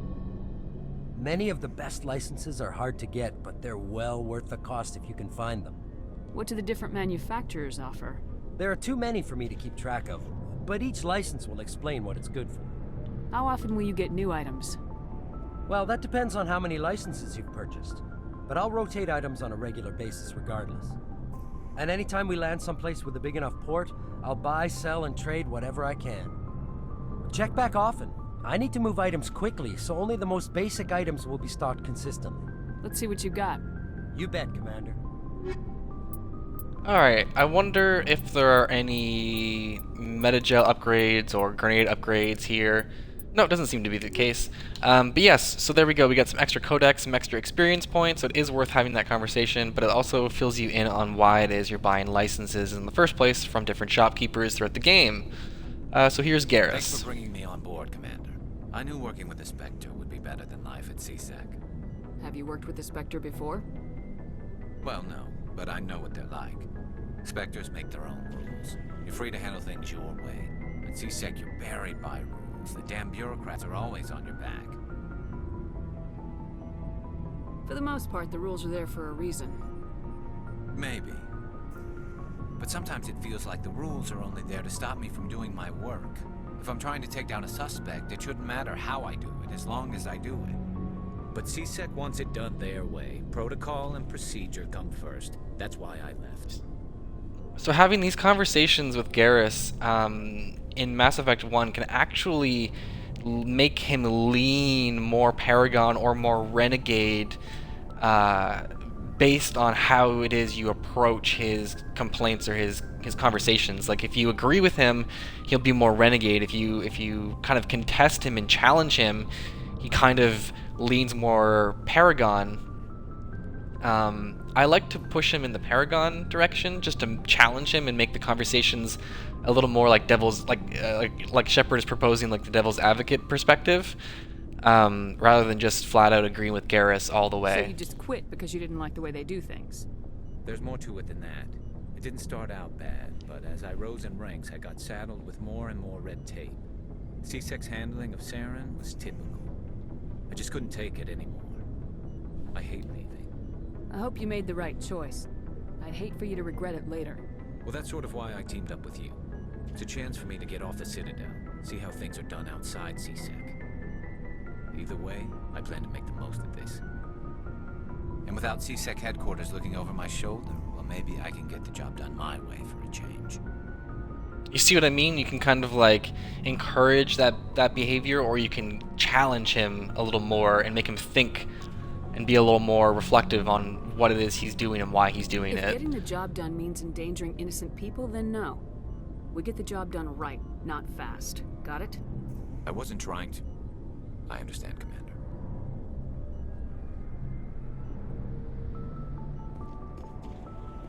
Alright, let's talk to Ashley. Commander? What's your opinion of the last mission? Kinda wish you'd got there sooner, Commander.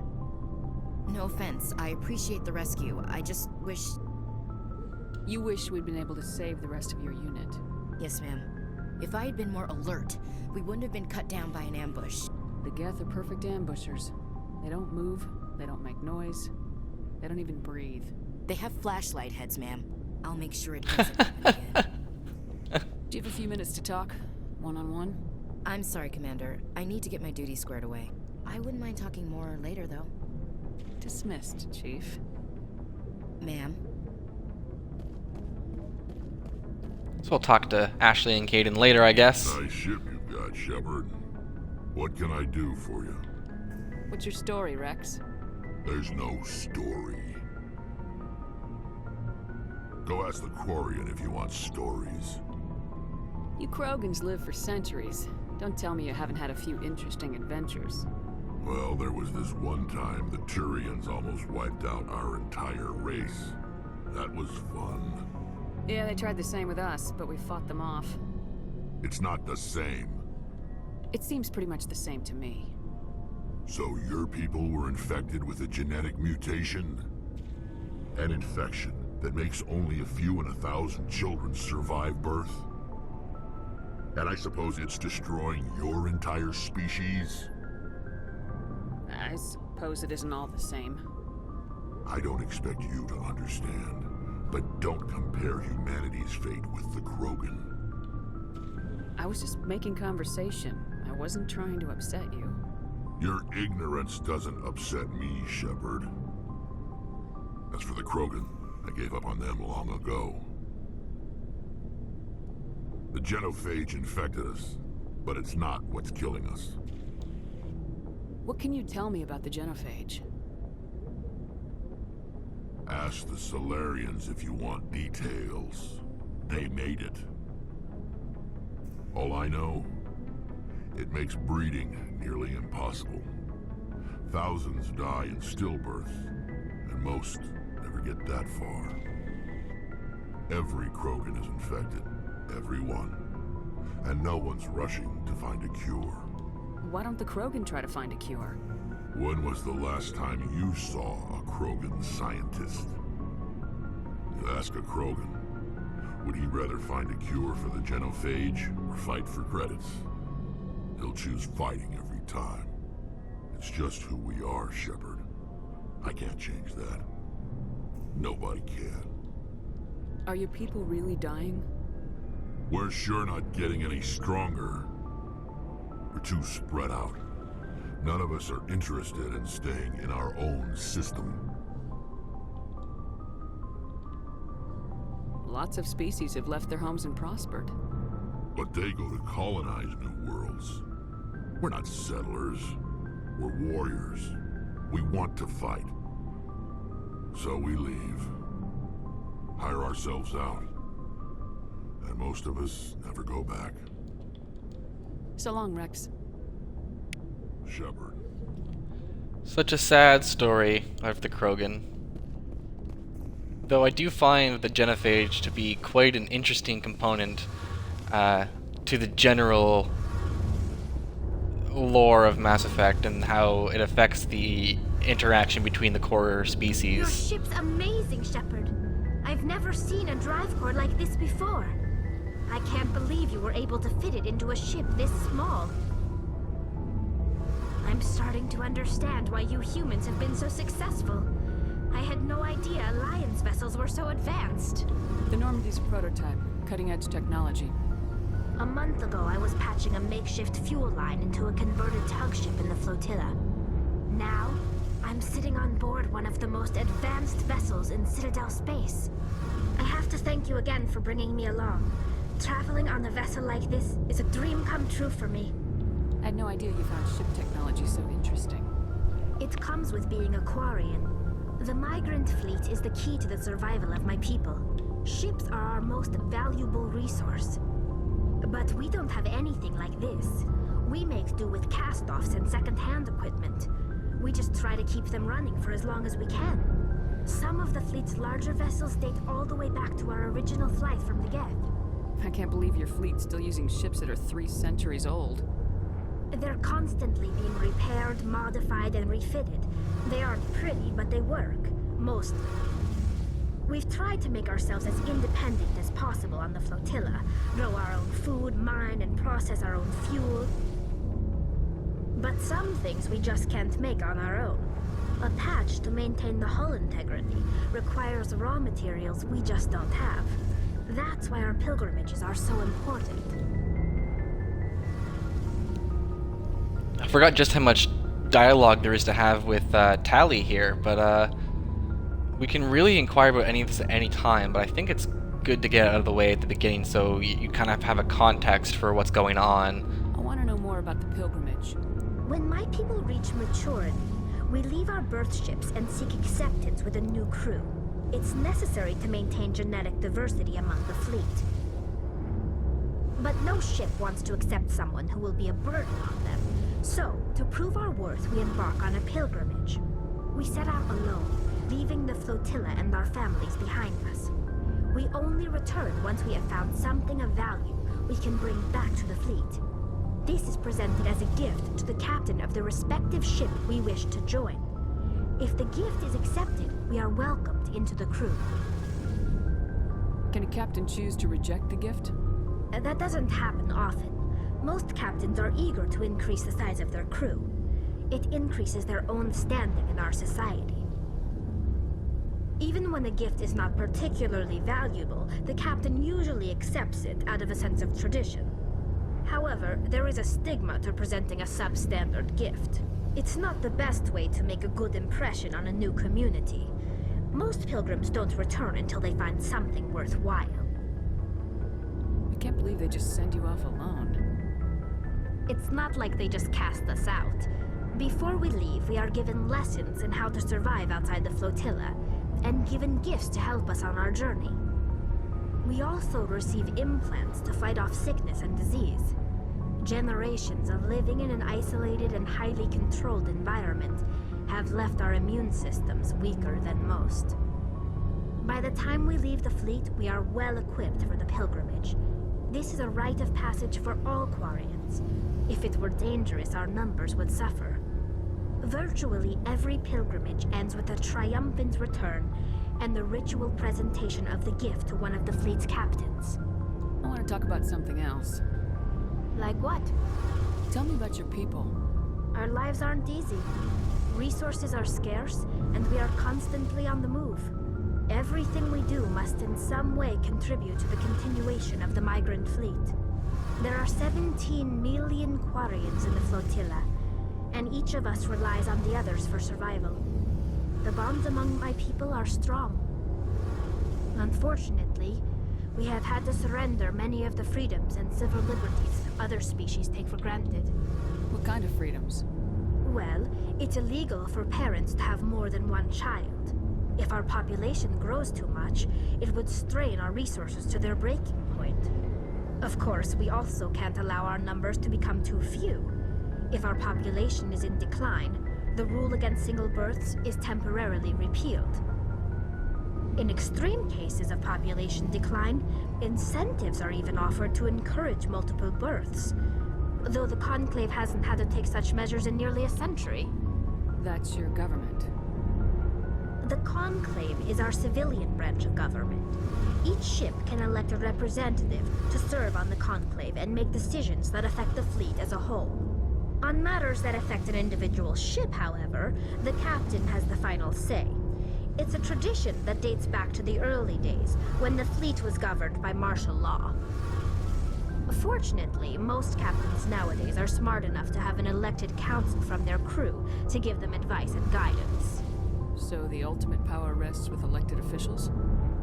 In practice, the Conclave and the respective council for each ship tend to set the rules that govern our daily lives. But in theory, we are still under military jurisdiction. The 5 top-ranking military officials in the fleet serve on the Admiralty Board. These 5 have the power to overrule any decision by the Conclave in case of emergency.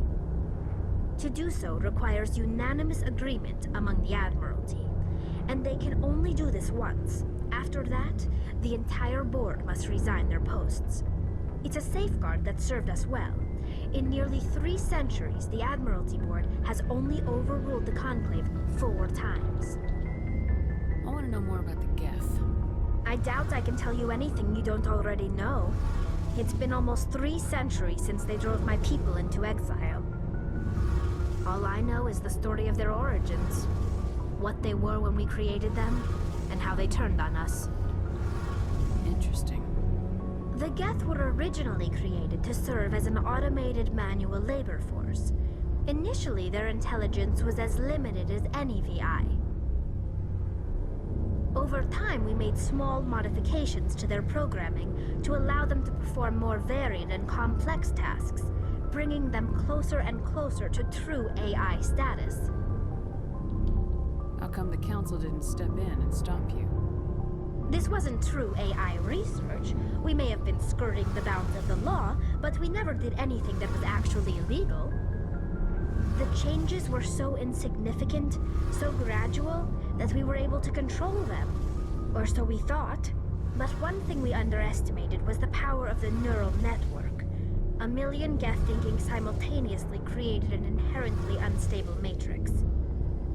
So the Geth share brain power? Many of the Geth's logic systems were designed to work in concert with other nearby Geth. Basically, the more of them you have in a group, the smarter they are. So there's some sort of group consciousness? No, nothing like that. They cannot share sensory data or information. Their programming cannot handle that much simultaneous input. Each Geth maintains an individual awareness and identity. The neural network only operates on a process-based level. It's basically the synthetic equivalent of a subconscious. But when they're in close proximity, they can coordinate low-level functional processes, freeing up more capacity for original or independent thought. That doesn't make any sense. I'm probably oversimplifying. The Geth are incredibly advanced and complex creations. All you need to know is that they get smarter when they gather in large numbers. As we built more and more Geth, their effective intelligence became more sophisticated, more abstract. One day, a Geth began to ask its Quarian overseer questions about the nature of its existence. Am I alive? Why am I here? What is my purpose? As you can imagine, this caused a near panic among my people. I don't see what's so bad about those questions. The Geth were created to engage in mundane, repetitive, or dangerous manual labor. That's fine for machines, but it won't satisfy a sentient being for long. The Geth were showing signs of rudimentary self-awareness and independent thought. If the Geth were intelligent, then we were essentially using them as slaves. It was inevitable the newly sentient Geth would rebel against their situation. We knew they would rise up against us, so we acted first. A general order went out across all Quarian-controlled systems to permanently deactivate all Geth. The Geth responded to this order violently.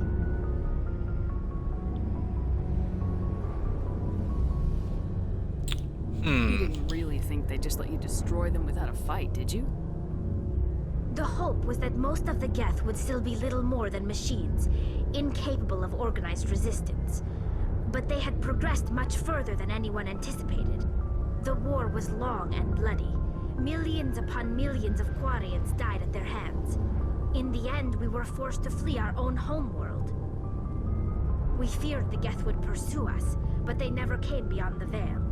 Now we drift through space, exile searching for a way to reclaim what was once ours. It's hard to feel sorry for you. Your ancestors tried to wipe out another species. We made a mistake when we created the Geth in the first place, but we did not make a mistake when we went to war against them. If we had not acted, they would have wiped us out. They're a synthetic life form. They have no use for organics. None. Why do you think they cut themselves off from the rest of the galaxy? Why do you think they've killed every organic being who's ever tried to contact them? They didn't kill Saren. What does that tell you? The Geth are not innocent victims in all this. They're the enemy. They want to destroy us. Not just the Quarians. All organic life. That's why they've joined up with Saren. And that's why we have to stop him. So that was a lot of information to take in, but you really get a sense of who Tali is, what she feels about her people, how she feels about the Geth, her position on artificial intelligence, and we'll just see how that develops throughout this the trilogy. See you later. But that was a lengthy conversation. I think about 10 minutes of talking to Tali there. It's worth a save, that's for sure. And we do have less time than I thought we did, so we're not going to be going after Liara in this episode, but we will hopefully have enough time for one side quest out in space. About our engines. I'll tell her to leave you alone. What? No, she's amazing. I wish my guys were half as smart as she is. Give her a month on board and she'll know more about our engines than I do. She's got a real knack for technology, that one. I can see why you wanted her to come along. I figured she'd be a real asset to the team. You got an eye for talent, Commander, but I'm guessing that's not why you came down here. Fill me in on the IES stealth system. How does it work exactly? You can't hide a ship out in space. They emit too much heat and radiation. Too easy for sensors to pick them up, unless you find a way to capture those emissions. So our stealth systems trap the energy we give off in storage sinks built into the ship itself. No emissions to give away our location. Eventually the sinks have to be vented. A few hours silent running and they overheat. Cook us inside our own hull. There's no way for anyone to detect us? A visual scan can still pick us up. Anyone looking out a window can see us plain as day. But you have to be pretty close to get an actual visual out in space. Most vessels rely on scanners. As long as the stealth systems are engaged, they can't see us. Not unless we accelerate to FTL speeds. Why doesn't it work with faster-than-light travel? Cranking up the FTL blue shifts our emissions, pushes them into frequencies too high to capture in the sinks. As soon as we make the jump, it's like setting off a flare. Sensors can pick up our location whenever we enter or exit FTL flight, but for short-range missions, our stealth systems are amazing, and we've got the only one. I want to know more about the Normandy. She's the best ship I've ever served on, probably the fastest vessel ever designed, and she's the only one using the new Tantalus drive core. What's so special about the Tantalus drive core? Proportionally, it's about twice the size of any other vessel. Not only are we faster, we can run at FTL speeds longer before we have to discharge the core. So we're going to save the personal questions Aye, aye, Commander. until we come back down another time. That way we have a reason to speak to Adams. And I think with 15 minutes left to make up 2 hours, if we run a little bit long by hitting one side quest, I won't be too upset by that. But that's pretty much all the dialogue to have at this stage in the game with the squad members, and that kind of leaves us to go and start investigating the Milky Way galaxy. So we'll of course save again here, and we'll quickly look at our journal. So we have Find Liara T'Soni, Noveria, and Pharos as our primary missions. And then we have all of our side quests. And the one quest that I'm going to do today, before we go and get Liara, because they share the same system, is the missing Marines from Admiral Kahoku. So Admiral Kahoku has asked you to find a missing recon team in the Sparta system. All contact with the team was lost shortly after they were sent to investigate suspicious activity in the area. So go to the Sparta system in the Artemis Tau cluster and look for the recon team. And if we look at this Find Liara T'Soni quest, we also need to go to the Artemis Tau cluster to start searching for her, because she is somewhere in that cluster in the galaxy. So let us go to Artemis Tau.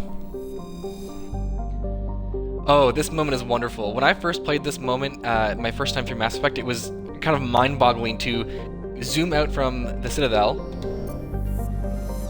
and then you've got the solar system view, if you will, where the sun, the Widow sun is what it's called here, is, and then you zoom out again to the Serpent Nebula, and then you zoom out again, and you've got the entire Milky Way galaxy at your fingertips with countless other systems. You're like, oh, there's a bunch of, I have to zoom out a few layers to kind of get to the Milky Way. Well, it's the same deal with all of these other systems.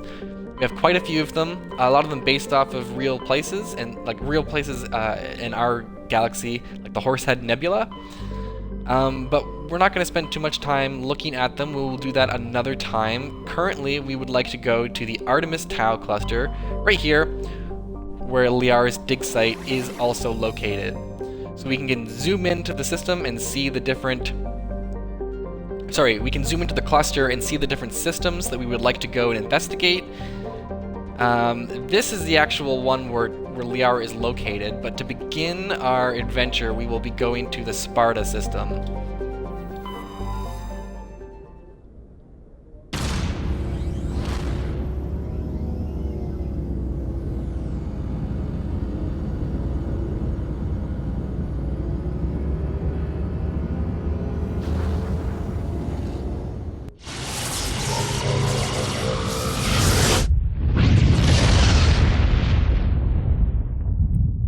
That glorious mass relay travel. Oh, I love it. Okay, so one big change that one small change that I've actually noticed playing myself here a little bit off stream is that in these asteroid belts there are usually asteroids that you can find and scan. In the original Mass Effect, they would twinkle on the map, and you could kind of go to them, like you could sit still and kind of wait for the twinkle to appear. But they don't twinkle in the Legendary Edition, which is kind of unfortunate. You kind of just have to scan until you find one. Like this one right here, it is located right here, so we will scan it, we will go check it out. So this is part of the exploration component I've kept alluding to in earlier episodes of Mass Effect Legendary series. So you can kind of investigate all the planets in a system and all the systems in a cluster, and you can kind of read about it, they fill in the lore, and I am going to be reading through all of the planets. So we have a asteroid cluster here we're going to survey. Prothean data disk recovered. While scanning the asteroid field in the Sparta system, you found signs of habitation. A recon team was sent to investigate one of the larger asteroids. The rock had a small functioning biodome, but no sign of anyone still living there. There was, however, a data console with an intact Prothean data disk inside. And that will kick off one of a number of quests that kind of include collecting things throughout the galaxy, rare metals, gases, these things called Turian insignias, and these writings from an Asari matriarch. And there's like 10 or 13 of each thing to find. There's also these medallions from these deceased Solarian special operatives that you're going to be finding too, called the Medallions of One. So here's Alsages. Small distant Alsages is a small terrestrial with a trace atmosphere of methane and argon. The surface is composed of water, ice, and calcium with occasional deposits of light metals. During the Alliance's pirate suppression campaign in the 2160s, the Batarian Iliam Renpara was caught with his frigate Tuneron grounded on Alsages for drive discharge. When challenged by the cruiser Hyderabad, Renpara refused to surrender. The Tuneron was destroyed attempting to take off. The debris is strewn across the southern hemisphere. Jeez, all those names are just butchered. Okay, survey, rare element surveyed. Cool. Let's go check out another planet. Ontamelka. Ontamelka is a large hydrogen-helium gas giant with traces of chlorine and sulfur in the atmosphere. Its massive gravity well tugs many asteroids from the outer belt inwards, past the orbit of Altea and Aeolus, and eventually settles in the inner belt. Ontamelka's orbit is congested with hundreds of captured moons. Most last only a few thousand years before being ejected, dragged down into the atmosphere, or ripped apart by tidal forces and added to the gas giant's immense rings. Attempting to navigate this chaotic environment is hazardous at best. Ships without military-grade kinetic barriers are likely to suffer catastrophic impacts. We're going to survey. Gas deposit surveyed. Alright. Aeolus. Commander, I'm picking up a signal from the planet's surface. It looks like an automated distress beacon. So we'll quickly zoom out because that's the planet we will be landing on. So we'll look at our other two planets here. Altea. Altea is an unusually large terrestrial world with a trace atmosphere of methane and ammonia. The surface is frozen and mainly composed of sandstone and other sedimentary rocks with deposits of iron chlorides. Judging by the sedimentary composition of the crust, it appears that Altea once possessed an atmosphere thick enough to support some form of liquid. What cataclysm stripped the atmosphere and left the planet to freeze is not currently known, and we cannot survey this planet. Alright, we'll go to the next one. Tremonry. Tremonry is a dwarf planet composed of light magnesium silicates with deposits of aluminum. Its surface is covered by wide swaths of ancient, dark basaltic lava, possibly indicating the world was created through an impact with some other body in the system. Tremonry's magnetic field is non-existent. This makes it impossible for ships to dump drive charges from orbit. That said, Tremonry's minuscule gravity allows even cruiser-sized vessels to land safely for direct grounding. Alright, and that is all the planets in the Sparta system, and that leaves us Aeolus. Aeolus is a terrestrial planet with an atmosphere of carbon dioxide and nitrogen. Aeolus's surface is covered by wide deserts of silicate sand, with only a few areas of ingenious rock highlands to break the abrasive dust-choked winds.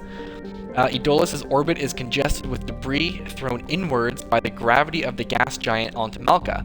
Due to a high rate of meteor impacts, exploration is highly dangerous.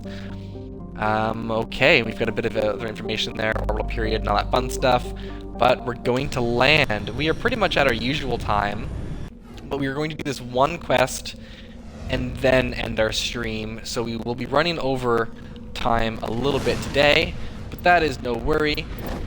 So seeing as this is an Alliance quest, I am going to bring our two Alliance members, Ashley Williams and Cade Nolenko, and go land on this planet.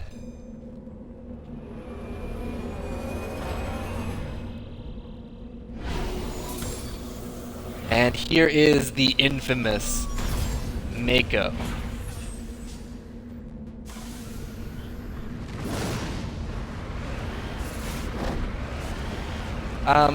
So I've recently learned that you can swap controls between the Legendary Edition version of the Mako, which is currently what we have equipped, and then there's the classic style controls. If you click on your right stick on console, you'll hear that little sound, and that will deactivate the Legendary control scheme, and you can swap between Legendary and Classic. It would be beneficial if you could actually see which one you were on. Oh well. Alright, so here we have the map. We're going to actually hit as many of these anomalies or quest locations or debris that we can find.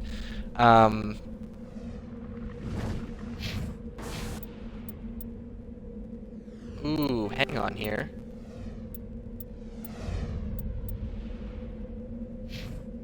Squad. Okay, let's quickly check with Caden, see how many skill points he has. He has 12. Alright, we're going to need to upgrade his electronics skill so he can hack stuff. Alright, Master Decryption, Master Electronics, he's good to go. Dump that into there and increase his shield capacity. And alright, we've got Ashley with 12 points as well, and we will dump some points into Fitness and Soldier. And combat armor will unlock first aid. And assault rifles will increase, and that should be that. Okay, and we'll quickly save. Alright, onward. The reason that I maxed out Caden's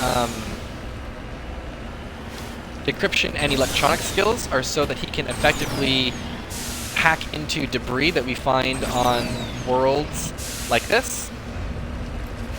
Because you need to have a certain level of decryption or electronic skill to be able to hack into different levels of difficulty of the hacking minigame. Alright, I think I have the Legendary Edition controls activated. I'm not entirely sure the difference, honestly.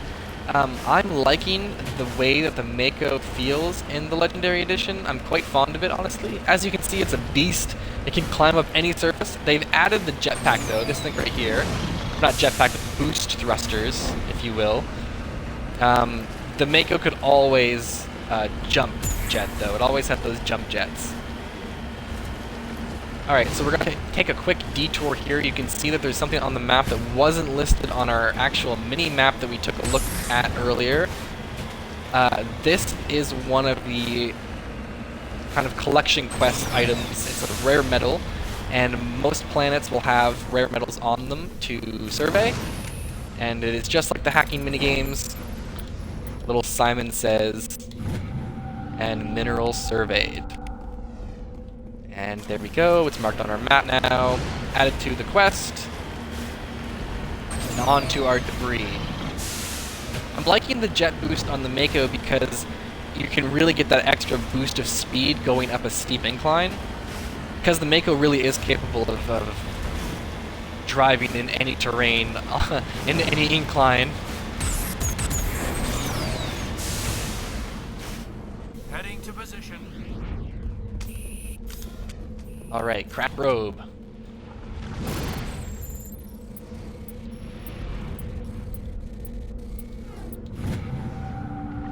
Get some loot, and more importantly, we got some experience points. And we quickly save, because there are no real autosaves or checkpoints when you're on these planets. So manual saving almost becomes crucial, because if you were to go and die, you kind of have to start at the very beginning of the planet when the first autosave checkpoint kind of hits and triggers. Okay, on to the next anomaly on the map. Do a little bit of a boost. The graphic texture, or the texture improvement in the Legendary Edition really kind of pay off on these desolate worlds, because you get all the extra texture to inform the kind of environment you're in. You can kind of see the skyboxes a bit better and more clearly. I'm really enjoying the upgraded visuals on the explorable planets. It's been a real treat, to be quite honest with you, because you know the Mako bits can be kind of monotonous and boring, especially if you're going and collecting everything like I will be doing. Alright, we've got an ID tag recovered. You found Captain Mylon's identification tag. How it ended up here is impossible to know for sure. Dun dun dun. So that's one of those League of One quests. If we quickly open the journal here. No, there are Solarian ID tags, 1 of 3, and League medallions. There are 10 of them to find. So we'll do another save here.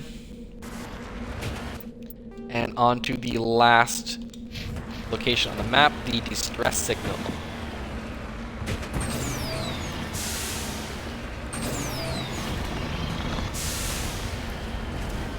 Ooh, look at that cloudy horizon shot. Gorgeous. I love the feeling I get exploring these just alien worlds. It's so fun. I just can't state it enough how much joy is derived from just the unknown element in the exploration. You're like, ooh, this is some alien uncharted world, no one's been here. Whoa! That was hilarious. Alright, so we'll... Ooh, not ominous at all with that sun there. Let's quickly save. So you're gonna now see a Thresher Maw fight. So these fights have been completely redone for the remaster. They are much more entertaining. The jump jets come in handy when the Thresher is shooting acid spit at you.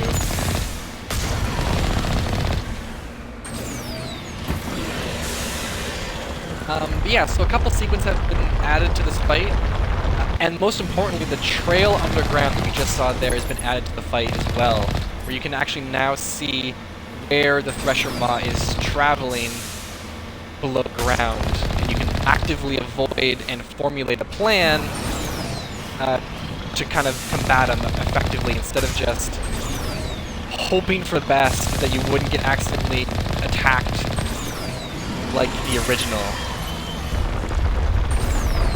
There's the trail right there, and you can actively avoid him. And the poison shots are a lot more harder to dodge. Like they're oh jeez. Oh no, this is bad. Get out of there!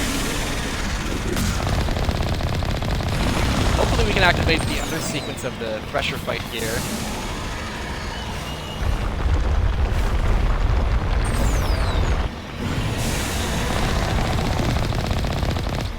Quickly heal up the Mako so it doesn't blow up on us. While you're healing the Mako, you cannot shoot or use a boost thruster.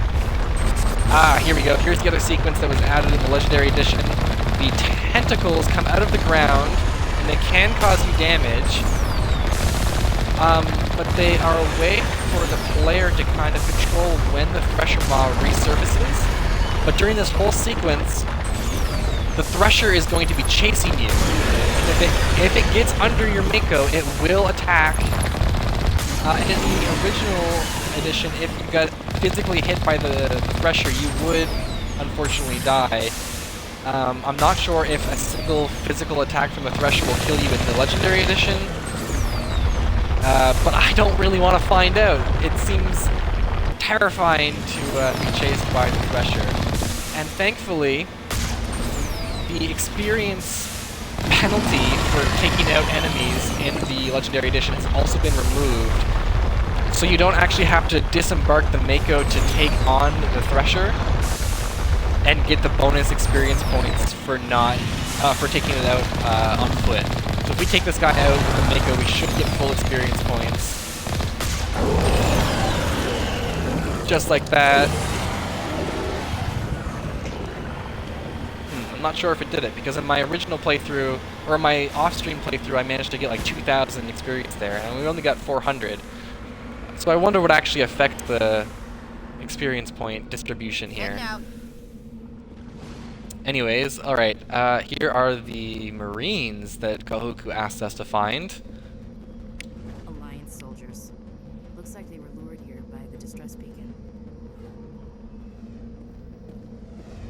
These are Admiral Kahoku's men. We need to tell him what happened here.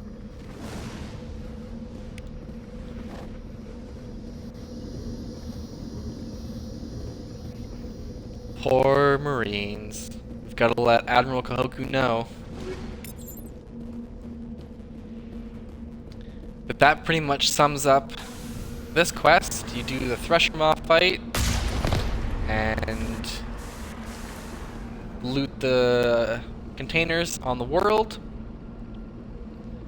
Alright, so let us return to the Normandy.